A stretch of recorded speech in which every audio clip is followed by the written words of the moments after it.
melalui celah pintu. Kulihat kakak Yandere duduk di tempat tidurku, memeluk bantalku dan menarik napas dalam-dalam. Ekspresi wajahnya yang tak pernah kulihat sebelumnya penuh kekaguman. Aroma adik. Dia berbisik pelan, suaranya penuh kepuasan yang tak wajar. Aku tak pernah menyangka sekalipun dalam mimpi. Orang tuaku diam-diam mengakui seorang kakak Yandere untukku. Aku dan ayahmu sudah berdiskusi. Mengakui seorang kakak untukmu? Suara ibuku terdengar dari ujung telepon. Apa? Aku hampir memuntahkan bir di mulutku. Bu, apa kalian berdua terlalu banyak menonton drama keluarga? Usiaku sudah berapa? Masih mengakui kakak? Bukan diakui, tapi sepupu jauh. Ibuku menjelaskan, namanya Liu Ruyan, 2 tahun lebih tua darimu. Keluarnya sedang ada masalah, sekarang tidak punya tempat tinggal. Aku dan ayahmu kasihan padanya, jadi menyetujui untuk merawatnya? Aku mengusap pelipisku. Jadi maksud kalian berdua dia tinggal sementara di tempatmu? Ayahku menyambar telepon, suaranya keras, seperti mengumumkan sesuatu yang penting. Bukankah tempatmu satu kamar? Kebetulan nak, aku tinggal di apartemen studio satu kamar. Jelas cuma satu tempat tidur. Aku hampir melompat, ya tidur di sofa saja. Kamu laki-laki, mengalahlah pada kakak, kata ayahku begitu saja. Dia besok sore sampai kereta di 11-an. Jemput dia? Telepon ditutup. Sebelum ditutup, ibuku menambahkan, Ruyan, anak ini sangat baik, hanya agak pendiam, jaga dia baik-baik. Kutatap layar ponsel yang sudah gelap, hanya merasa hidup memberiku lelucon besar. Keesokan sorenya, aku berdiri di pintu keluar stasiun utara 11-an. Tangan mengangkat papan bertuliskan Liu Ruyan. Translate_text. Persis seperti pemandu wisata yang menjemput. Di tengah kerumunan ada satu sosok. Tiba-tiba menarik perhatianku. Dia mengenakan gaun putih sederhana. Menyeret koper tua bergaya klasik. Rambut hitamnya terjuntai sampai pinggang, kulitnya pucat. Seperti tak pernah melihat matahari. Yang paling mencolok adalah matanya yang besar tak wajar. Hitam yang menakutkan. Seperti bisa menyedot seluruh tubuh orang. Kau adalah Ming Ming, dia menghampiriku. Suaranya lembut, takut mengganggu udara. Ya. Akulah orang sial itu. Aku menyunggingkan senyum. Kau adalah Liu Ruyan. Dia mengangguk. Sudut bibirnya naik sedikit, menampakkan senyum pemalu. Tapi entah mengapa, senyum itu membuat punggungku merinding. Ayo, ku bawa pulang. Ku ambil kopernya. Dengan sengaja berkata dengan nada genih. Dari awal aku hanya ada satu tempat tidur. Malam jangan berniat jahat padaku. Sengaja kukira dia akan malu atau marah. Tapi dia hanya menatapku lurus dengan mata hitam pekatnya. Berkata lembut, adik benar-benar suka bercanda. Pada saat itu, aku tiba-tiba merasa seperti kodok yang diawasi ular. Di perjalanan pulang ke apartemen, Ruyan hampir tidak bicara, hanya mengikutiku dengan tenang. Aku mencoba mencari topik. Pernah ke 11-an sebelumnya? Tidak, jawabnya, lalu menambahkan pelan. Aku sudah cari banyak informasi. Aku tahu 11-an punya menara lonceng, menara drum, pagoda angsa liar, dan makanan enak di jalan muslimnya. Persiapan cukup matangnya. Aku tertawa. Translate_text. Suatu hari nanti aku akan ajak kamu lihat-lihat. Dia menggelengkan kepala. Aku tidak suka tempat seperti itu. Jeda sebentar, dia berkata lagi. Adik juga tidak seharusnya pergi. Aku hampir tertawa terbahak-bahak. Hei, kamu baru saja datang. Hari pertama sudah mau mengaturku. Dia tidak menjawab. Hanya mengulurkan tangan merapikan kerah baju yang berantakan diterpa angin. Gerakannya alami seolah sudah dilakukan ribuan kali. Jari-jarinya dingin. Saat menyentuh leherku, aku refleks mengkerek. Tanganmu kenapa sedingin ini? Aku tanya masalah fisik. Katanya pelan, dari kecil sudah begitu. Sampai di apartemen, aku mendorong pintu. Aroma khas bujangan yang campur antara makanan delivery dan deterjen menyambar. Ruyan berdiri di depan pintu, agak mengerutkan kening, agak berantakan. Jangan sungkan, aku garuk-garuk kepala. Bujangan memang begitu. Dia membenarkan pelan, lalu mulai melepas sepatu. Aku perhatikan kaos kakinya putih polos, tidak ada noda sedikit pun, seperti baru. Kamu duduk dulu, aku ambilkan air, kataku sambil berjalan ke dapur. Saat aku kembali membawa gelas air, menemukan dia sudah memasukkan semua pakaian kotorku ke keranjang cucian. Kotak makan delivery di meja juga. Wah, efisiensimu terlalu tinggi. Aku terkejut. Kehidupan adik perlu ada yang mengurus. Dia menerima gelas air. Jari-jarinya tak sengaja menyentuh punggung tanganku. Kedepannya aku akan merawatmu dengan baik, katanya. 2 kata, merawat, itu. Translate_text. Tidur malam menjadi masalah. Aku bersikeras dia tidur di kasur. Aku tidur di sofa. Tapi dia tidak setuju. Sofanya terlalu kecil. Adik tidak akan nyaman tidur. Dia berdiri di samping tempat tidurku. Dengan nada tegas. Lalu bagaimana? Tidak mungkin tidur bersama kan? Aku setengah bercanda berkata. Dia memiringkan kepala memandangiku. Rambut hitamku terjuntai ke satu sisi. Kenapa tidak kita kakak beradik loh? Aku hampir tersedak air liur sendiri. Hei, walaupun diakui. Tapi kan kita laki-laki dan perempuan dewasa. Oke, adik sedang memikirkan hal aneh apa? Dia tiba-tiba mendekat. Sedekat sampai aku bisa mencium aroma samar dari tubuhnya. Seperti rumput setelah hujan. Aku hanya tidak ingin kamu tidur di tempat yang tidak nyaman. Aku mundur selangkah. Detak jantung berdebar tanpa alasan. Sudahlah, aku yang tidur di sofa. Ini tidak bisa ditawar. Dia menatapku sejenak lalu menghela napas pelan. Baiklah kalau begitu. Tapi tiba-tiba dia mengeluarkan selimut dari koper. Ini untukmu, nanti malam akan dingin. Aku menerima selimutnya, menemukan bordir bunga-bunga kecil di atasnya. Seperti buatan tangan, kamu sendiri yang menyulamnya? Aku bertanya. Dia mengangguk. Suka? Aku memandanginya lama. Cukup bagus, aku jujur saja. Terima kasih. Malam itu, aku berbaring di sofa, bolak-balik tidak bisa tidur. Di satu sisi sofanya memang tidak nyaman. Di sisi lain aku selalu merasa ada sepasang mata menatapku dalam jam 2 pagi. Aku benar-benar tidak tahan, berjalan jinjit ke pintu kamar. Ingin melihat apakah Ruyan sudah tidur atau belum. Pintunya tidak tertutup rapat. Melalui celahnya. Translate_text. Memeluk bantalku dan menarik napas dalam-dalam. Ekspresi wajahnya yang tak pernah kulihat sebelumnya. Penuh kekaguman. Aroma adik laki-laki. Dia berbisik pelan. Suaranya penuh kepuasan yang tak wajar. Bulu kuduku berdiri semua. Diam-diam aku mundur ke sofa. Semalaman tak bisa tidur. Keesokan paginya, aku terbangun oleh semerbak aroma harum. Membuka mata. Melihat Ruyan memakai apron sibuk di dapur, di atas meja sudah tersedia telur dadar, bubur, dan adik laki-laki sudah bangun. Dia menoleh dan tersenyum padaku. Sinar matahari menerpa wajahnya melalui jendela. Terlihat murni tanpa celah. Sangat berbeda dengan semalam. Mandi dan sarapanlah. Aku mengangguk bodoh dalam kebingungan meragukan. Apakah semalam aku bermimpi buruk saat mandi? Pusikat gigiku sudah diolesi pasta. Handuk juga rapi. Digantung di tempat yang mudah kujangkau. Perasaan dirawat seperti ini, sepi tapi juga agak nyaman. Di meja makan Ruyan terus menambahkan lauk untukku. Makan lebih banyak. Adik terlalu kurus. Tinggiku 182 cm dengan berat 75 kg. Mana ada yang kurus? Aku tak tahu apakah harus tertawa atau menangis. Memang kurus. Dia berkata dengan keras kepala. Menambahkan sepotong telur dadar lagi ke dalam mangkukku. Kedepannya aku akan membuatkanmu makanan enak setiap hari. Kulihat ekspresinya yang serius. Tiba-tiba merasa tersentuh. Terima kasih ya, kakak. Dia mendengar aku memanggilnya kakak. Matanya langsung berbinar. Seperti mendapat hadiah terbaik di dunia. Setelah sarapan, aku bersiap berangkat kerja. Saat Ruyan merapikan dasiku, jarinya tak sengaja menyentuh jakunku. Refleks aku menelan. Adik memang lucu. Lalu tiba-tiba mendekat dan berbisik di telingaku. Pulang cepat ya, aku menunggu. Napas hangatnya menyembur di sisi telingaku, membuat detak jantungku berhenti sebentar. Aku buru-buru kabur dari rumah, merasa seperti mangsa yang diburu pemburu. Saat kerja, pikiranku dipenuhi bayangan Ruyan. Bersamaan, Xiao Wang melihatku tidak konsentrasi. Bercanda, wah semalam dapat cewek cantik ya. Sampai linglung seperti ini lebih parah lagi. Aku tersenyum pahit. Orang tuaku mengangkat seorang kakak perempuan untukku. Sekarang tinggal di rumahku. Xiao Wang matanya berbinar. Cantik? Aku teringat wajah Ruyan yang polos tapi menyimpan bahaya. Mengangguk, cantik sih cantik. Tapi apa? Kenalin dong. Xiao Wang bersemangat. Entah kenapa tiba-tiba kesal. Lupakan saja, dia tidak suka tipe sepertimu. Lalu menurutmu dia suka tipe apa? Xiao Wang tak putus asa bertanya. Dalam benakku terlintas Ruyan. Cara dia memandangku, tanpa sadar terucap. Mungkin tipe yandere. Setelah kerja, aku ragu apakah harus langsung pulang. Nalar berkata, harus menjauhi kakak yang berbahaya ini. Tapi daya tarik aneh membuatku tanpa sadar menuju rumah. Baru keluar dari gedung kantor, aku melihat Ruyan berdiri di seberang jalan. Tangan membawa termos makanan. Adik, dia melambai padaku. Senyumnya cerah seperti hewan peliharaan yang menunggu pulangnya majikan. Dengan berat hati aku mendekat. Kenapa kamu kesini? Takut kamu lembur. Lapar?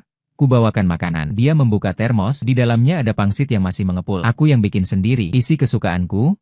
Kucai. Aku tertegun. Bagaimana kamu tahu aku suka isi kucai? Tante yang bilang. Dia tersenyum. Aku juga tahu kau benci wortel. Suka pedas, tapi tidak bisa makan yang terlalu pedas. Minum kopi butuh 2 gula. Mendengarnya menyebutkan preferensiku dengan sangat detail. Aku tersentuh sekaligus merinding. Untuk apa kau mengingat semua ini? Karena aku kakakmu. Katanya dengan wajar. Lalu menjepit sebuah pangsit dengan sumpit dan menyuapkan. Aku bisa sendiri. Aku mengulurkan tangan untuk mengambil sumpit. Dia menghindari tanganku. Bersikeras, aku yang suapi. Sekelilingmu sudah ada rekan kerja yang berbisik-bisik. Aku malu sampai mati. Terpaksa menggigit pangsit itu dengan cepat. Pintar, dia tersenyum puas, menjepit satu lagi dan menyuapkan satu lagi. Begitulah, di depan kantor aku disuapi pangsit satu kotak oleh kakakku di depan umum. Merasa citra diriku hancur berantakan. Di perjalanan pulang, Ruyan dengan natural menggantungkan lengannya di tanganku, seperti saudara kandung yang sesungguhnya. Aku mencoba menarik tanganku, tapi dia malah menggenggam lebih erat. Adik tidak suka padaku. Dia mendongak dan bertanya padaku. Matanya langsung dipenuhi air mata. Bukan?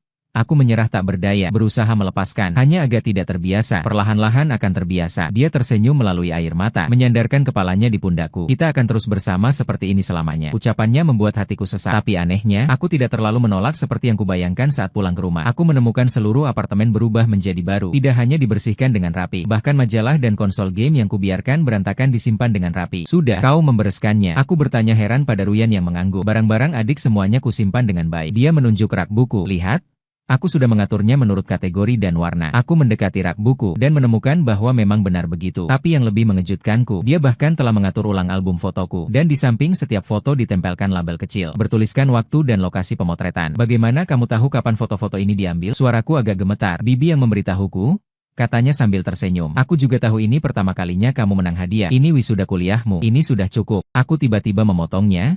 Ruyan, tidakkah kamu merasa ini agak berlebihan? Senyumnya langsung menghilang, pandangan matanya menjadi berbahaya. Adik tidak suka aku mengenalmu? Bukan tidak suka. Aku memilih kata-kata dengan hati-hati. Setiap orang butuh sedikit ruang pribadi. Mengerti? Ruang pribadi. Dia mengulangi kata itu, seperti baru pertama kali mendengarnya. Tapi kita adalah keluarga. Kenapa harus memisahkan diri? Aku melihat ekspresi bingungnya. Tiba-tiba menyadari bahwa pemahaman gadis ini tentang hubungan interpersonal normal mungkin agak menyimpang. Setelah aku selesai mandi, menemukan Ruyan sedang duduk di sofa. Di tangannya, memegang ponselku. Apa yang kamu lakukan? Aku bergegas merebut kembali ponselku, membantu adik membersihkan memori. Dia berkata dengan tenang. Di dalamnya banyak foto dan catatan obrolan yang tidak berguna. Aku membuka album, menemukan semua foto mantan pacar di dalamnya telah dihapus bersih. Ruyan, aku marah sampai suaraku meninggi. Kamu tidak bisa sembarangan menyentuh barang-barangku. Wanita-wanita itu tidak pantas untuk adik. Katanya dengan keras kepala. Adik pantas mendapatkan yang lebih baik. Apa yang lebih baik? Dasar kamu. Aku yang kalap secara spontan melontarkan kata-kata. Setelah keluar, aku langsung menyesal. Mata Ruyan tiba-tiba bersinar. Dia perlahan mendekatiku. Suaranya lembut seperti bisikan. Jika adik mau, aku mundur beberapa langkah. Merasa situasi sedang berkembang ke arah yang berbahaya. Ruyan mendengarkan. Kita adalah kakak beradik. Mengerti? Hanya kakak beradik. Ekspresinya langsung menjadi dingin. Adik membenci. Aku tidak membenci. Aku menarik napas dalam-dalam. Kita perlu menjaga jarak yang tepat. Keheningan menyebar di udara. Tepat ketika kukira dia akan meledak. Dia tiba-tiba tertawa. Baiklah, aku akan berhati-hati. Selamat malam adik. Dia berbalik dan kembali ke kamar. Meninggalkanku berdiri di ruang tamu. Merasa seperti lolos dari bahaya dan seperti melewatkan sesuatu. Berbaring di tempat tidur Ruyan. Bersikeras memberikan tempat tidur padaku dan tidur sendiri di sofa. Aku bolak-balik tak bisa tidur. Kakak yang tiba-tiba masuk ke dalam hidupku ini. Seperti mimpi manis sekaligus berbahaya. Ponsel tiba-tiba bergetar. Itu pesan dari Ruyan. Adik, bisakah aku bertanya sebentar? Dia mengirim balasan tanyalah. Jika aku bukan kakakmu dan jika suka apakah kau menyukaiku? Melihat pesan ini, jari melayang di atas layar. Tidak tahu bagaimana menjawab. Tepat saat itu, pintu kamar terbuka perlahan. Ruyan berdiri di ambang pintu mengenakan gaun tidur putih. Bulan memberikan pinggiran perak padanya adik. Dia berkata lembut, bisakah aku tidur bersamamu? Hanya malam ini aku tahu harus menolaknya. Aku tahu harus menolaknya, tapi melihat matanya yang penuh harapan. Dengan tidak sadar aku mengangguk. Dia seperti kucing yang lincah naik ke tempat tidur. Berbaringlah di sampingku. Dengan hati-hati menjaga jarak. Selamat malam, adik. Katanya dengan suara lembut, lalu menutup matanya. Sinar matahari pagi menembus tirai, menyusup celah dan menyilaukan mataku. Dengan setengah sadar kulurkan tangan mencari ponsel, tapi malah menyentuh sesuatu yang lembut. Selamat pagi, adik. Suara Ruyan terdengar dari samping telinga. Dengan serak baru bangun tidur. Aku membuka mata dengan kaget. Menemukan Ruyan berbaring miring di sampingku. Satu tangannya terletak di dadaku. Rambut hitamnya terhampar di bantal. Seperti bunga datura hitam yang mekar. Kenapa kau ada di ranjangku? Aku menjauh seketika seperti tersengat listrik. Punggungku membentur dinding. Ruyan berkedi dengan wajah polos. Tadi malam adik yang mengizinkanku tidur di sini. Kapan aku? Ucapku terhenti di tengah. Tiba-tiba aku teringat anggukan bodohku tadi malam. Seketika menyesal dan ingin membenturkan kepala ke tembok. Ruyan menyangga tubuhnya. Tali gaun tidur putihnya melorot, memamerkan kulit putihnya yang luas. Dia mendekat. Napasnya menyembur di wajahku. Adik menyesal? Aku menelan ludah, merasa tenggorokanku kering. Bukan menyesal, hanya. Dia mendekat lagi sedikit, sampai aku bisa menghitung bulu matanya. Hanya saja tidak pantas. Aku membuka selimut dengan kasar dan melompat dari ranjang. Hampir tersandung sandal sendiri. Aku mandi. Di kamar mandi, aku berdiri di bawah shower, membiarkan air dingin membasahi tubuhku yang panas. Bayanganku dicermin seperti kelinci yang terpojok oleh pemburu. Matanya dipenuhi ketakutan dan sedikit antisipasi yang tak terungkap. Adik, bajumu? Pintu kamar mandi diketuk pelan. Suara Ruyan terdengar dari balik pintu. Kutaruh di depan pintu. Aku mematikan air. Translate_text. Membuka celah pintu dengan hati-hati. Melihat pakaian yang tersusun rapi di lantai. Dari celana dalam hingga kaos kaki lengkap semuanya. Bagaimana bisa kamu bahkan melawan ini? Aku mengambil celana dalam baru itu. Wajahku panas seperti terbakar. Ukuran adik semuanya kuingat dalam hati. Suara Ruyan penuh dengan tawa. Sepatu ukuran 36. Baju ukuran 185. Lingkar pinggang 32. Tanganku gemetar. Celana dalam jatuh ke lantai. Di meja makan pagi. Ruyan seolah tak terjadi apa. Bersenandung, kakak? Ambilkan aku bubur. Aku menatap bubur daging dan telur asin di mangkuk. Tiba-tiba menyadari sebuah masalah. Kapan kamu membeli bahan makanannya? Pukul 6 pagi Ruyan menambahkan sepotong telur asin. Menggoreskannya ke mangkuk. Adik tidur seperti babi kecil. Bahkan mendengkur juga. Aku tidak mendengkur. Aku membantah secara refleks. Lalu menyadari fokusnya salah. Tunggu, kamu sudah bangun sejak jam 6. Ruyan berbicara sambil menarik-narik. Aku ingin membuat sarapan untuk adik. Sinar matahari menerpa wajahnya melalui jendela. Memberinya siluet lembut. Pada saat itu, aku tiba-tiba merasa memiliki kakak yang begitu perhatian sepertinya tidak buruk. Lalu pikiran berbahaya yang baru muncul. Langit dihancurkan oleh kalimat Ruyan berikut. Ngomong-ngomong, aku sudah memblokir semua mantan pacar adik. Dia berkata dengan santai, seolah sedang membicarakan cuaca. Mereka tidak cocok untukku. Sekunar bubur menyembur keluar. Apa kamu mengotak-atik ponselku? Bukan hanya ponsel. Ruyan memiringkan kepala. Juga komputer, tablet cloud drive. Semua akun media sosial yang bisa login sudah kuperiksa satu persatu. Aku berdiri mendadak. Translate_text. Ini adalah pelanggaran privasi. Ekspresi Ruyan langsung muram. Cahaya di matanya seperti lilin yang tertiup. Adik laki-laki marah. Tentu saja aku marah. Aku memukul meja. Kamu tidak bisa sembarangan mengobrak-abrik barang-barangku. Tapi suaranya hampir tak terdengar. Aku ingin tahu segala hal tentang adik. Matanya mulai memerah. Bibirnya bergetar halus, seperti akan menangis kapan saja. Tiba-tiba aku teringat kata ibuku tentang Ruyan. Anak ini pendiam. Langsung merasa bersalah seperti mengganggu binatang kecil. Sudahlah, aku melambaikan tangan, duduk kembali tanpa menghukum. Misalnya, mata Ruyan langsung bersinar, berganti ekspresi lebih cepat dari membalik halaman. Adik yang paling baik, dia melompat, mencium pipiku. Hadiah untukmu. Aku memegang tempat yang dicium, membeku seperti patung. Di perjalanan ke kantor, aku selalu merasa ada yang mengikutiku. Menoleh beberapa kali, tapi hanya melihat pejalan kaki yang buru-buru. Sampai masuk ke gedung kantor, perasaan diawasi itu baru hilang. Kakakmu benar-benar cantik ya. Xiao Wang mendekat dengan wajah penuh senyum. Kemarin makan untukmu. Itu? Aku mendorong wajahnya. Pergi jauh-jauh, perkenalkan aku dong. Xiao Wang tidak menyerah.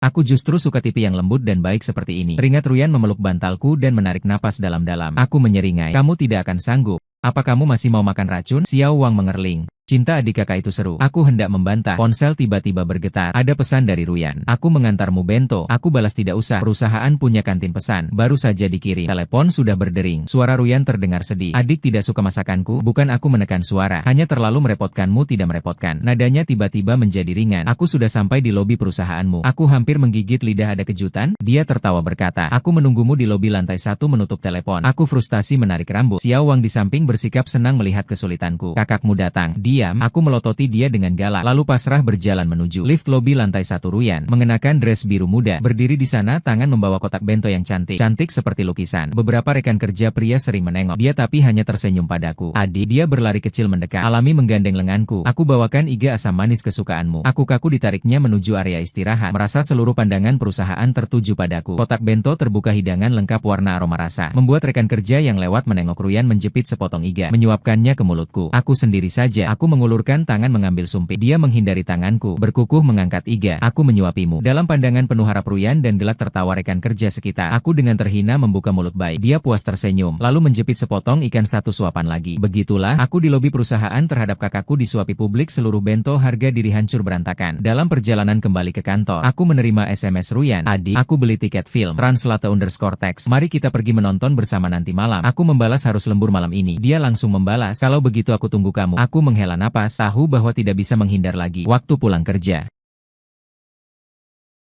aku berlama-lama sampai yang terakhir pergi.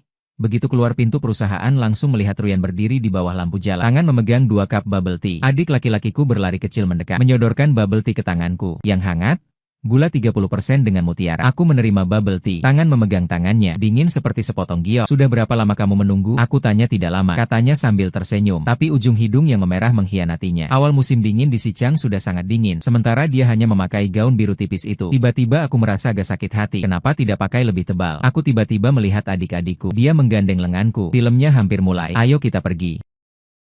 Bioskop yang gelap gulita memutar film romantis. Di tengah-tengah film, aku merasa pundak berat. Ruyan bersandar di pundakku tertidur. Cahaya layar menyinari wajahnya. Bulu mata panjang membayangi pipinya. Bibirnya sedikit terbuka, seperti anak kecil yang polos. Aku perlahan menyesuaikan posisi, membuatnya bersandar lebih nyaman. Film selesai. Ruyan bangun setengah sadar. Kakak aku tertidur. Tidur seperti babi kecil. Aku menirukan ucapannya pagi tadi. Dia mengusap mata sambil tersenyum. Karena bersandar di pundak kakak sangat nyaman.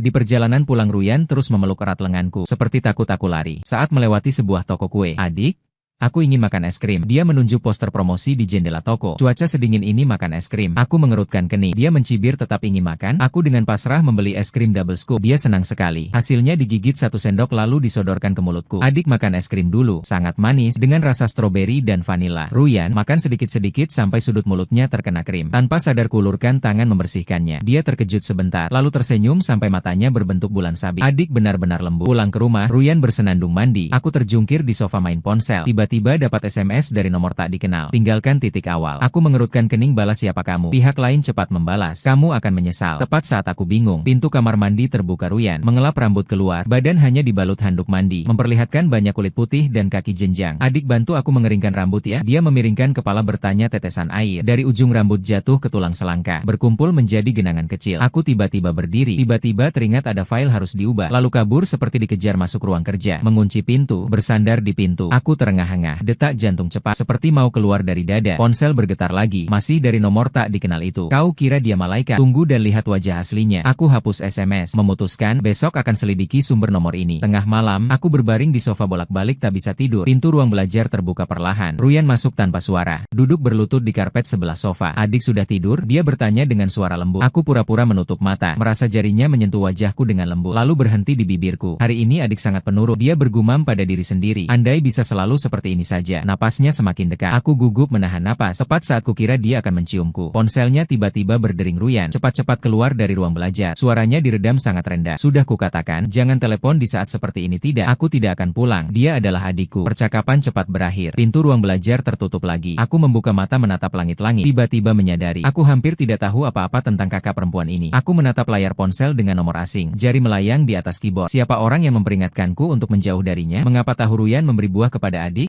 Suara Ruyan tiba-tiba terdengar di telinga, membuatku hampir menjatuhkan ponsel. Dia tanpa kusadari sudah berada di belakangku, membawa sepiring semangka yang sudah dipotong. Daging buah merah merona, tersusun rapi, seperti deretan jantung yang berdetak. Terima kasih. Aku menerima piringnya, refleks membalikan layar ponsel ke bawah, meletakkannya di meja kopi. Ruyan duduk di sebelahku, jaraknya begitu dekat, sampai aku bisa mencium aroma sabun mandinya yang samar. Hari ini dia memakai kaosku yang lehernya longgar, memperlihatkan satu bahu, dua kaki panjang yang putih. Di bawah papan cuci samar-samar terlihat. Adek lagi lihat apa sampai begitu serius? Dia memiringkan kepala bertanya, rambut hitam terjurai menyapu lenganku. Gatal-gatal, bukan email kerja. Dia tidak bisa berbohong, mengambil sepotong semangka menyuapkannya ke mulut. Sari buah meletus di rongga mulut, manisnya membuat enek seperti asap. Tiba-tiba jemulannya yang terjulur menyapu sudut mulutku terkena sari buah. Jarinya dingin, tapi sentuhannya terasa membara seperti besi panas. Aku kaku di tempat, melihatnya dengan wajar menjilat. Sari buah di ujung jari, detak jantung cepat seperti mau menerjang dada dasar ibu. Dia memiringkan kepala bertanya, mata melengkung seperti bulan sabit. Aku menjawab dengan suara kering, merasa tenggorokan mengencang, seperti asap. Terkekeh pelan, tiba-tiba mendekat biar aku juga mencoba. Kukira dia mau menciumku. Refleks menutup mata, menunggu beberapa detik, tapi hanya mendengar suara tawanya yang jernih. Adek lagi mikir apa? Dia nakal mencolek wajahku. Maksudku semangka. Wajahku langsung terbakar. Malu ingin mencari celah untuk menyelip masuk seperti asap, tapi tertawa terbahak-bahak, seperti anak yang berhasil mengerjai. Tepat saat itu, ponselku bergetar. Pandangan Ruyan langsung terkunci pada ponsel di meja. Sorot matanya menjadi tajam. Siapa yang cari kamu? Suaranya masih lembut, tapi ada sedikit kencang. Mungkin kerja. Aku mengulurkan tangan untuk mengambil ponsel, tapi dia mendahului mengambilnya. Biar kulihatkan untuk adek. Katanya langsung mau membuka kunci. Jangan sentuh ponselku. Aku langsung berdiri. Suara lebih keras dari yang dibayangkan. Ruyan terdiam. Telepon genggam tergelincir dari tangannya, jatuh ke lantai dengan suara, "Pak." Matanya memerah dengan cepat dan bibirnya gemetar.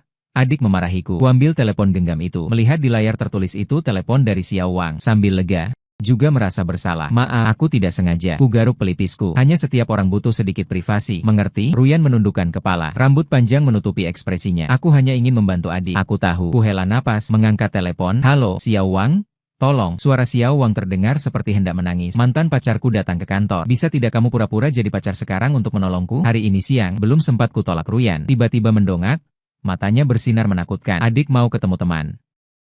Telepon. Di ujung sana Xiao Wang masih terus berbicara. Tapi aku seperti katak yang ditatap ular tidak bisa bergerak. Pandangan Ruyan membuat punggungku merinding. Seolah detik berikutnya dia akan menerkam dan menggigit leherku. Lain kali saja. Ku buat-buat menutup telepon. Berusaha memaksakan senyum. Bukan hal penting. Ekspresi Ruyan langsung cerah kembali. Lalu melompat dan memeluk lenganku. Kalau begitu adik temani aku makan siang. Aku bawa bekal. Kecepatannya berubah ekspresi membuatku terbelalak. Tapi yang lebih mengejutkanku, sekilas tatapannya tadi dingin dan berbahaya. Seperti binatang pemangsa. Siang hari Ruyan dengan gembira membuka kotak bekal. Di dalamnya ada sushi yang dibuat dengan hati. Setiap potong kecil dan indah, dihiasi dengan telur ikan. Seperti mutiara oranye. Coba ini, dia ambil satu dan sodorkan ke mulutku. Menantikan mulut terbuka untuk menerima buah. Rasa lezat menyebar di rongga mulut. Harus diakui, gerenyaman. Apakah aku enak kelas 1? Dia memiringkan kepala bertanya.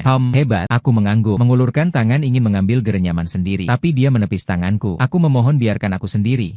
Boleh tidak? Suaranya tiba-tiba menjadi dingin. Tangan adik akan mengotori tangan. Tapi melihat ekspresinya yang keras kepala, tiba-tiba menyadari. Ini bukan permintaan, ini takdir. Sebuah rasa dingin merayap dari tulang punggung. Tapi aku tetap patuh, membuka gerenyaman, tersenyum puas, melanjutkan permainan menyuapnya. Setiap kali aku mencoba mengambil sendiri, dia akan menatapku dengan tatapan mengerikan itu. Sampai aku menyerah. Setelah makan siang, aku berdalih pergi ke kamar mandi mengunci pintu. Akhirnya ada kesempatan memeriksa SMS dari nomor tak dikenal. Pesan terakhir tertulis, dia mengawasi setiap gerakanmu. Hati-hati dengan jariku. Gemetar sedikit membalas, siapa kau? Bagaimana tahu semua ini? Pihak lain cepat membalas. Aku bermaksud baik, periksa lemarimu. Lapisan paling bawah. Aku ragu sebentar, berjingkat-jingkat pergi ke depan lemari. Berjongkok merogoh di belakang laci paling bawah. Aku menemukan perangkat hitam kecil penyadap. Darahku langsung membeku. Gerenyaman, kapan dipasang? Ini dia selalu menyadap kehidupanku. Ponsel bergetar lagi. Sekarang kau percaya padaku. Malam ini pukul 8. Starbucks menara jam. Aku menatap penyadap itu, merasa pusing. Wanita yang memasang penyadap di rumahku ini. Benarkah itu Ruyan yang setiap hari dengan lembut memasakkan saya makan, membantu merapikan pakaian saya? Saya menarik napas dalam-dalam dan mengembalikan alat penyadap ke tempat semula. Memutuskan untuk berpura-pura tidak menemukan apapun. Saat keluar dari kamar mandi, Ruyan sedang duduk di sofa merajut sweater. Terlihat tidak berbahaya. Adik datang. Dia menepuk tempat di sampingnya. Senyum manis. Saya berusaha tenang berjalan mendekat. Dia langsung bersandar dan meletakkan kepalanya di bahu saya. Sweater ini untuk adik, katanya perlahan. Jarum rajut di tangannya dengan lincah bolak-balik. Musim dingin pakai tidak akan dingin. Saya melihat samping wajahnya yang fokus. Tiba-tiba merasa sangat bingung. Gadis yang dengan teliti menyiapkan bekal untuk saya merajut sweater ini dan orang mesum yang memasang alat penyadap di rumah saya. Benarkah orang yang sama? Terima kasih. Saya berkata kaku, merasa tenggorokan mengencang. Ruyan mengangkat kepala melihat saya, mata adik berkilau. Hari ini kok aneh? Tidak apa mungkin agak lelah? Saya menghindari pandangannya. Dia meletakkan sweater, mengulurkan tangan meraba dahi saya. Tidak enak badan? Mau saya pijat? Tidak usah. Saya refleks menghindar suara lebih tajam dari yang dibayangkan. Tangan Ruyan tergantung di udara. Pandangan mata berangsur gelap. Kamar sunyi sekali, menakutkan. Saya bisa mendengar suara napas terburu-buru saya. Adik, suaranya ringan seperti bulu, tapi membuat bulu kuduk saya merinding. Kamu menghindari saya? Tidak, saya hanya memutar otak mencari alasan. Ada proyek yang harus dikejar, harus pergi kerja di ruang belajar. Saya hampir seperti melarikan diri. Menerobos masuk ruang belajar, mengunci pintu, bersandar di pintu terengah-engah. Ponsel menunjukkan pukul sore jarak dan bertemu orang misterius masih 5 jam lagi. Pintu ruang belajar tiba-tiba diketuk pelan. Adik, aku seduh teh ditaruh di depan pintu saja, bangun. Terima kasih. Aku berusaha membuat suara terdengar normal di luar pintu. Diam beberapa detik. Lalu suara gelas ditaruh di lantai dan langkah kaki Ruyan yang pergi. Aku menunggu sampai langkah kaki benar-benar hilang. Baru hati-hati membuka pintu, membawa cangkir teh masuk. Tehnya cerisantemum dan goji, paduan favoritku. Aku menatap cerisantemum mengambang di cangkir. Tiba-tiba tidak yakin apakah harus meminumnya waktu berlahan-lahan. Aku pura-pura bekerja. Sebenarnya sedang merencanakan bagaimana pergi menemui tanpa mencurigai Ruyan. 6:30 Ruyan mengetuk pintu bilang, makan malam sudah siap. Di meja makan tersedia daging merah kecap dan ikan kukus favoritku. Aroma harum menusuk hidung. Ruyan duduk di seberang dengan tenang mengambilkan makanan untukku. Pandangan mata lembut bisa meneteskan air. Adik makan lebih banyak. Dia mengambil sepotong ikan, ditaruh di mangkukku. Belakangan ini kurus. Aku menunduk makan, tidak berani melihat matanya. Ikan segar lembut dan berair, tapi membuatku makan tak terasa. Adik malam ini mau keluar? Ruyan tiba-tiba bertanya, tanganku gemetar. Sumpit hampir jatuh ke lantai. Kenapa bertanya begitu? Cuma tanya-tanya. Dia tersenyum, tapi pandangan matanya dalam tak berujung. Adik belakangan sepertinya sibuk. Ya, ada proyek harus diselesaikan. Aku bicara tidak jelas. Jantung berdebar kencang. Makan malam berakhir dalam keheningan aneh. 7:30, aku berdalih ke supermarket beli rokok. Akhirnya lari dari apartemen malam 11-an. Lampu gemerlap. Aku berjalan cepat menuju menara jam. Sesekali menengok ke belakang. Takut seperti asap. Berjalan di belakang pintu Starbucks, seorang pria bertopi baseball melambai padaku. Dengan suara direndahkan dia bertanya padaku. Mengangguk, dia segera menarikku ke sudut kafe. Aku adalah Lian, mantan pacar seperti asap. Dia melepas topinya, memperlihatkan wajah yang lesu. Di bawah mata kanannya ada bekas luka yang mengerikan. Wajahmu. Tanpa sadar aku bertanya, hasil karya seperti asap. Dia terkecap pahit, digores dengan kata. Karena aku putuskan hubungan.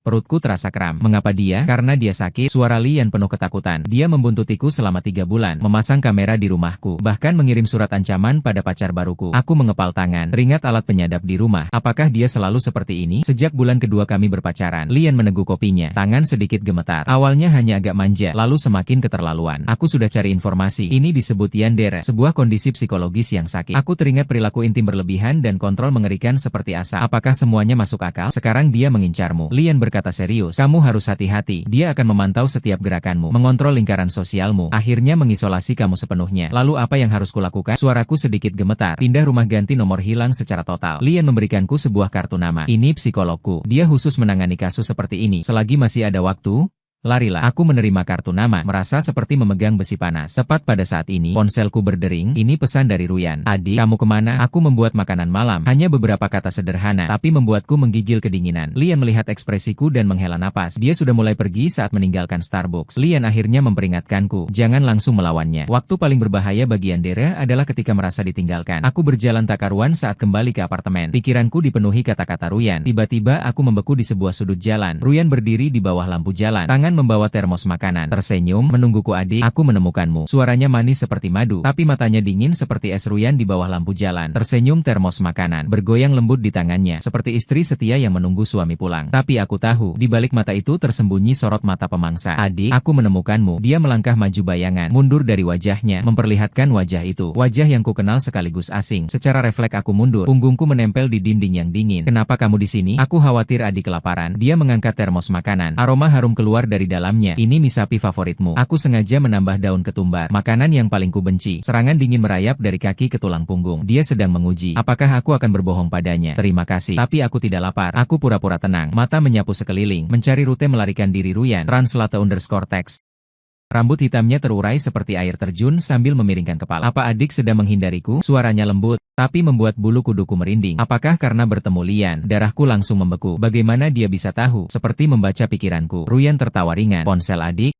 Aku pasang software pelacak. Dia mengeluarkan ponselnya dan menggelengkannya. Di layar jelas terlihat titik merah berkedip di peta. Jadi saat adik hilang, aku bisa langsung menemukan Siangki. Kau memata-matiku. Suaraku gemetar karena kemarahan. Ekspresi Ruyan tiba-tiba berubah. Senyumnya pecah seperti topeng. Apa yang Lian katakan padamu? Dia mendekat ke depan. Setiap langkah membuat detak jantungku semakin cepat. Bilang aku tidak normal. Bilang aku sakit. Aku tak bisa mundur lagi. Punggung menempel erat di dinding Ruyan, mengulurkan tangan dan menahan di dinding samping telingaku, mengurungku di antara dia dan dinding. Napasnya menyembur di wajahku, membawa aroma mint yang samar. Adik mempercayainya. Suaranya bergetar berbahaya. Percaya pada orang lain daripada kakak yang setiap hari memasak untukmu, merajut sweater untukmu Ruyan. Aku mencoba mendorongnya, tapi menemukan tenaganya sangat kuat. SST. Dia menempelkan jari telunjuknya di bibirku. Sentuhan dinginnya membuatku gemetar. Biar ku tebak. Apalagi yang dia katakan? Bilang. Aku mengikutinya menggores wajahnya. Matanya bersinar dengan cahaya aneh dalam kegelapan. Hal yang tidak dia ceritakan padamu. Dia lebih dulu mengkhianatiku tidur dengan sahabatku. Aku menatapnya dengan shock. Tidak tahu harus percaya perkataan siapa. Ruyan tiba-tiba melepaskan. Aku mundur selangkah. Translate_text. Wajah lembut masa lalu akan menjadi dingin. Mari kita pulang ke rumah. Di perjalanan pulang, Ruyan seperti biasa menggandeng lenganku, seolah percakapan tadi tak pernah terjadi. Tapi kurasakan jarinya sesekali mengencang, seperti sedang memastikan aku tidak akan lari. Di depan apartemen Ruyan, tiba-tiba berhenti melangkah. Adik menutup matanya. Ada apa kejutan? Dia berkedip. Senyumnya polos dan lugu. Aku ragu sejenak, akhirnya menutup mataku. Suara putaran kunci. Pintu terbuka. Ruyan menggandeng tanganku masuk. Boleh buka mata? Buka mataku, menghela napas kaget. Seluruh ruang tamu diubah menjadi dinding foto, dipenuhi foto-fotoku yang rapat saat makan, tidur, bekerja. Bahkan foto yang aku sendiri tidak ingat kapan diambil. Suka? Ruyan memelukku dari belakang, dagu menempel di pundakku. Aku kaget cukup lama. Aku berdiri kaku, tenggorokan mengencang. Ini terlalu berlebihan, bagaimana bisa dia melepaskan? Aku berjalan ke dinding foto, jari membelai lembut foto saat aku tertidur. Setiap momen adik layak disimpan. Dia berbalik menatapku, sorot mata membara. Sekarang adik harus makan mie. Malam itu, aku berdalih kerja bersembunyi di ruang belajar, mengunci pintu. Lunglai duduk di lantai. Getar ponsel pesan dari Shilian. Dia menemui kita bertemu. Hati-hati. Ini saat paling berbahaya baginya. Aku baru hendak membalas. Adik, aku sudah menghangatkan susu untukmu. Tinggal taruh di depan pintu saja. Aku menjawab dengan meninggikan suara. Di luar pintu terdengar hening beberapa detik. Lalu suara gelas ditaruh di lantai yang jernih. Kutunggu sampai langkah kakinya menjauh. Baru dengan hati-hati membuka pintu, mengambil gelas berisi susu yang masih mengepul itu. Di permukaan susu mengapung lapisan tipis seperti membran. Terlihat tidak ada yang aneh, tapi naluriku berkata tidak boleh meminumnya. Diam-diam kutuangkan ke dalam pot tanaman. Lalu pura-pura sudah minum dan menaruh gelas kosong kembali di depan pintu. Tengah malam, aku terbangun oleh suara berisik halus. Membuka mata, melihat Ruyan berdiri di samping tempat tidur memegang sesuatu. Aku cepat-cepat menutup mata, pura-pura tertidur lelap. Adik, dia memanggil dengan suara lembut. Jemarinya menyapu wajahku. Mengapa tidak mau minum susu dariku? Detak jantungku hampir berhenti. Bagaimana dia tahu? Tapi tidak apa. Dia terus berbicara sendiri. Aku akan menunggu sampai kau rela menerimaku. Hari itu kasur sedikit melesak ke bawah. Dia berbaring di sampingku. Lengan melingkari pinggangku. Aku menahan napas. Merasa napasnya menghangatkan tengkuku. Kau adalah milikku. Meski suaranya lembut seperti bulu, selamanya akan begitu. Keesokan paginya Ruyan seperti tidak terjadi apa-apa. Bersenandung-bersenandung, kakak sedang menyiapkan sarapan di dapur. Dia duduk di depan meja makan, menatap punggungnya yang sibuk. Pikiranku berkecamuk. Adik, telur dadarnya mau matang sampai tingkat berapa? Dia balik bertanya padaku. Senyumnya cerah dan matang. Ku jawab secara mekanis, baik. Dia berbalik melanjutkan memasak.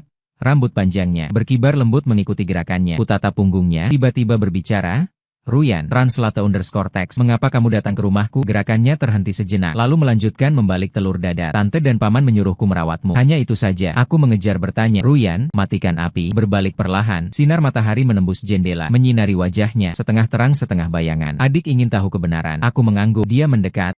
Kedua tangan menopang di meja makan, membungkuk mendekatiku. Karena aku mencintaimu. Pandangannya menatapku langsung. Jatuh cinta pada foto sejam. Dia berdiri tegak dan berjalan kembali ke kompor. Tante sering mengirimiku fotomu. Bilang kamu berjuang sendirian di kota besar. Butuh orang merawatku. Mengingat ibuku memang punya kebiasaan pamer foto anak kemana-mana, tak bisa tidak membuatku mengalah. Awalnya hanya penasaran. Ruyan, lanjut bicara. Suara lembut, lalu berubah menjadi obsesi. Dia menggunakan kata bahasa Inggris. Pengucapannya yang standar membuatku terkejut. Bahasa Inggrismu bagus, aku pernah bersekolah di Inggris. Dia menyajikan telur dadar di piring. Gerakan elegan, magister psikologi. Aku membelalakan mata. Lalu mengapa seperti orang aneh menguntitmu? Dia menyambung ucapanku, senyum tak berubah. Karena cinta memang sejenis penyakit. Adik. Dia menaruh sarapan di hadapanku, membungkuk dan berbisik di telingaku, terutama untuk anak sepertimu. Aku menghabiskan sarapan dengan rasa tak karuan. Pikiran dipenuhi ucapan Ruyan, magister psikologi, gadis yang memasang alat penyadap dan perangkat pelacakan di rumahku ini, ternyata berpendidikan tinggi. Perasaan diikuti dalam perjalanan ke kantor itu datang lagi. Aku berbalik tiba-tiba, tapi hanya melihat pejalan kaki yang tergesa-gesa. Ponsel bergetar.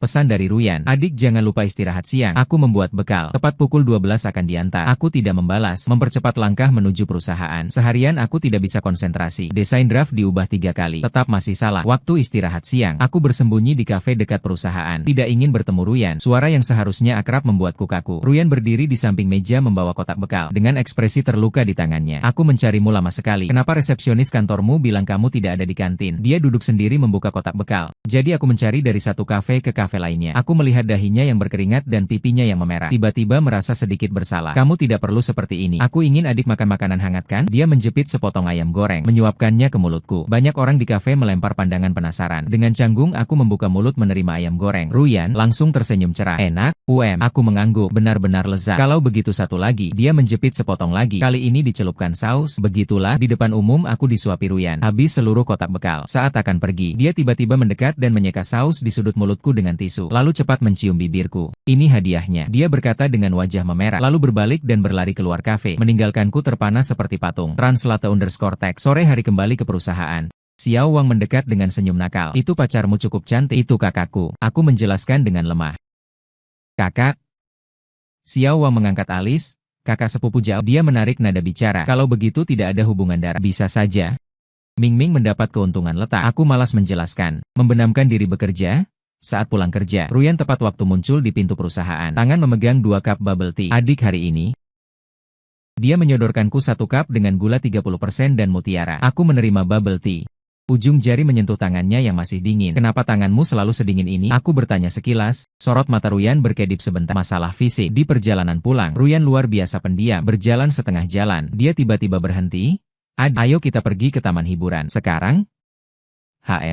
Sesi malam belum berakhir. Matanya berkilau seperti anak kecil yang menantikan hadiah Natal. Melihat penampilannya yang bersemangat, aku seperti kesurupan mengangguk. Di taman hiburan Ruyan menarikku mencoba semua wahana ekstrim. Di titik tertinggi roller coaster, dia menggenggam erat tanganku, berteriak sekencang-kencangnya. Di rumah hantu, dia ketakutan sampai menyelip ke dalam pelukanku. Di komedi putar, dia tertawa seperti anak kecil.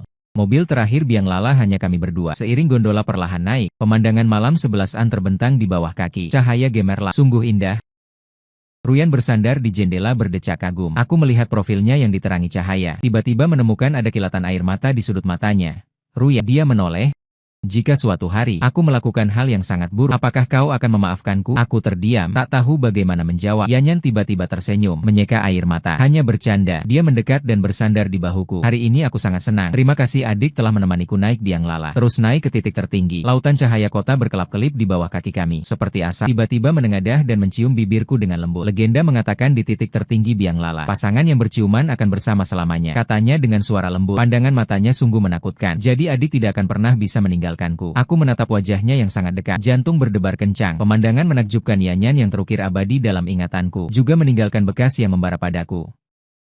Kembali ke rumah, Yanyan pergi mandi dulu. Aku duduk di sofa. Ponsel bergetar. Pesan dari grup penelitian. Ternyata nama asli Yanyan adalah Liu Yutong di Inggris. Karena perilaku stalking dideportasi, orang tuanya mengirimnya ke desa untuk menghindari masalah. Dia melihatnya pergi mencarimu. Hati-hati dengan kecenderungan kekerasannya. Aku menatap layar ponsel. Tubuhku membeku. Mandi, air mandi berhenti mengalir. Yanyan berjalan keluar, hanya mengenakan handuk mandi, rambut basah terurai. Adik tolong keringkan rambutku, boleh? Dia memiringkan kepala bertanya dengan pandangan polos. Aku melihat kulitnya yang putih salju, rambut panjangnya yang indah, tenggorokanku mengencang. Ciuman di biang lala seperti besi panas membara. Meninggalkan bekas yang tak terhapuskan di bibirku. Kembali ke atas, Yanyan merangkul lenganku, bersenandung dengan riang, seolah pengakuan berbahaya tadi tak pernah terjadi. Adik, besok akhir pekan kita pergi ke supermarket. Dia menengadah, cahaya lampu jalan menerpa. Translate_tech di matanya berputar. Aku akan membuat iga bakar untukmu. Aku mengangguk secara mekanis. Pikiranku masih tertahan pada peringatan Lian dan Ruyan. Kalimat, jangan pernah tinggalkan aku, itu. Ponsel bergetar di saku. Pesan dari Lian, temukan lebih banyak informasinya. Temu besok di tempat biasa. Pandangan Ruyan menyapu saku. Sudah larut begini, masih ada pekerjaan. Sampah, pesan teks. Aku cepat-cepat mengunci layar. Jantung berdebar kencang. Malam itu, aku bolak-balik tidak bisa tidur. Pukul 3 pagi masih membuka mata. Suara langkah kaki ringan terdengar di luar. Berhenti di depan pintuku. Aku menahan napas. Mendengar gagang pintu diputar perlahan. Untungnya aku mengunci pintu sebelum tidur. Suara adik laki-laki Ruyan terdengar dari balik pintu.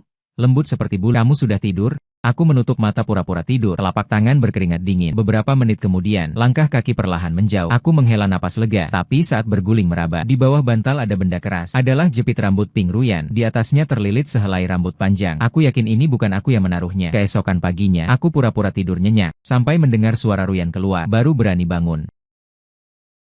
Di meja ruang tamu tersedia sarapan dan secari kertas. Pergi belanja sayur, sayang. Aku meraih Jak, melesat keluar apartemen, langsung ke Starbucks. Xian sudah menunggu di sana, wajahnya lebih buruk dari sebelumnya.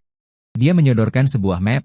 Liu Yutong, 25 tahun, Magister Psikologi Universitas Nottingham, Inggris, dideportasi kembali ke Cina karena menguntit profesor dan mahasiswa perempuan, menetap di rumah sakit jiwa pedesaan selama setengah tahun. Translate_tech. Saya membuka dokumen di dalamnya seperti asap. Bukan Liu Yutong di Inggris yang memakai jepit rambut. Dia berdiri di belakang seorang pria paruh baya, pandangan matanya suram, sekarang manis. Penampilan yang menyenangkan sangat berbeda. Apakah orang tuanya tahu dia mencarimu? Lian bertanya. Sepertinya tidak tahu. Saya teringat Ruyan berkata bahwa bibi dan paman menyuruhnya merawatku, itu bohong. Mendengar Lian menurunkan suaranya. Saat dia di Inggris, gadis yang dia stalker hampir bunuh diri. Polisi tidak memiliki bukti langsung. Hanya bisa mendeportasinya dengan alasan melanggar peraturan visa. Perut saya mual. Lalu apa yang harus saya lakukan? Jangan dulu membuatnya curiga. Lian memberikan saya sebuah perangkat kecil. Kamera mikro dipasang di kamarmu. Kita butuh bukti. Saya menerima kamera itu. Telapak tangan berkeringat.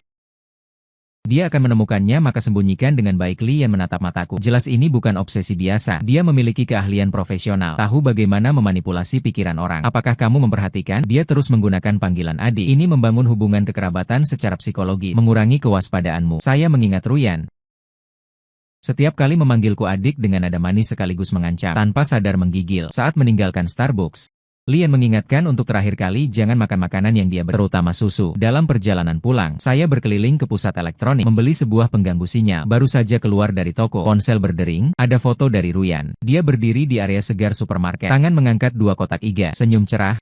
Langsung disusul pesan lain. Adik, kamu suka yang lebih manis? Aku menatap layar, tiba-tiba menyadari foto di sudut. Jam elektronik supermarket menunjukkan pukul 10.15 pagi. Sementara sekarang sudah pukul 11.30. Foto ini diambil lebih dari 1 jam yang lalu. Lalu di mana dia sekarang? Punggungku merinding. Aku bergegas menuju stasiun MRT. Terus menengok di kerumunan orang, tapi tak melihat bayangan Ruyan. Ponsel berdering lagi. Lupa beli daun ketumbar. Aku segera pulang. Daun ketumbar lagi, daun ketumbar. Aku sudah bilang padanya. Aku benci daun ketumbar. Kembali ke apartemen sunyi senyap. Aku cepat memasang kamera di boneka beruang rak buku. Matanya menghadap langsung ke tempat tidurku. Lalu duduk di sofa pura-pura nonton TV. Sebenarnya mengamati setiap sudut. Dia tidak menambah sesuatu atau mengurangi sesuatu. Suara kunci pintu berputar membuatku tegang. Ruyan membawa banyak barang masuk. Pipinya memerah. Adik, bantu bawakan. Aku menerima tasnya. Berat sekali. Ruyan menendang sepatunya. Berlari tanpa alas kaki ke dapur. Lapar ya? Aku segera masak. Tidak usah buru-buru. Aku berdiri di pintu dapur, memandangnya cekatan merapikan bahan makanan. Kamu lama sekali ke supermarket. Dia tidak mengangkat kepala. Juga beli celemek baru. Lihat, dia membentangkan celemek pink, bertuliskan, Dewi Dapur Kecil. Aku perhatikan ada goresan baru di pergelangan tangannya. Ruyan mengikuti pandanganku. Cepat menarik lengan bajunya tergores tak sengaja saat memotong buah saat makan siang. Ruyan luar biasa antusias. Terus, mengambilkan makanan untukku. Iga babi kecap memang lezat, tapi aku cuma berani makan sedikit. Translate_tech. Dia menyeret dan melihatku. Tiba-tiba berkata, adik, Ada butiran nasi di sudut mulutmu. Sebelum sempat bereaksi, dia sudah mendekat dengan ringan, mengusap sudut mulutku dengan jempol, lalu memasukkan butiran nasi ke mulutnya sendiri. Aku menggenggam bungkusan besar sambil bangun dengan malu. Dia memiringkan kepala sambil tersenyum. Kemarin di roda kemarin lebih keterlaluan. Aku menunduk menyendok nasi, tidak berani melihat. Setelah makan siang, Ruyan membereskan piring dan sumpit, bersenandung memasuki dapur. Aku memanfaatkan kesempatan memeriksa ponsel, menemukan pengganggu sinyal sudah aktif. Wi-Fi rumah terblokir. Tapi ketika aku membuka paket data, sebuah pesan baru muncul. Kamera jelas offline. Bagaimana bisa? Dari Lee yang dikirim 5 menit lalu, aku mendongak kaget melihat Ruyan berdiri di pintu dapur, tangan memegang pengganggu sinyalku. Adik, ini apa ya?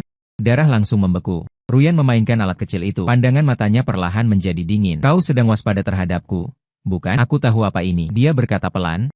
Pengganggu sinyal radius 15 meter, bisa memblokir semua transmisi nirkabel. Nadanya sangat menakutkan. Gelar master psikologi bukan untuk dibaca percuma. Aku membuka mulut, tapi tak bisa berkata-kata. Ruyan perlahan mendekat, meletakkan pengganggu di meja kopi. Kau bertemu Lian?